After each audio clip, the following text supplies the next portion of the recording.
everyone. So today we're going to be doing a distance problem. And so the problem starts off, two students started at coordinates 0, 0. Go ahead and draw that in. Label it the start. And then it starts talking about student A walked 7 units east and 5 units south. Student B walked 4 units west and 1 unit south. They want to know how many units apart these students are, but first I need to know the directions that they're going in. So if they're going north, I know that means they're going up. If they're going south, that means down, and east is to the right, and west is to the left. So now I can actually graph the points. I know that student A started at 0, 0, just like student B, but walked 7 units east. So 1, 2, 3, 4, 5, 6, 7, and then 5 units down. That's student A, and that point would be positive 7, negative 5. Then student B walked 4 units to the left, so 1, 2, 3, 4, and 1 unit down. So that's going to be negative 4, negative 1. And this is student B. If I wanted to measure the distance between student A and B,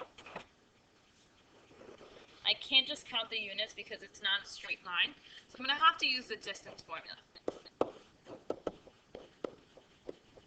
And the distance formula is D equals the square root of x2 minus x1 squared plus y2 minus y1 squared. And I know where I can find this formula. I can find this formula on the reference sheet. If I Google the reference sheet before the state EOC reference sheet, I'll be able to find this formula. So I'm going to go ahead and substitute and label my points. So this will be x1, y1, x2, y2. And then I'm going to substitute that into my equation.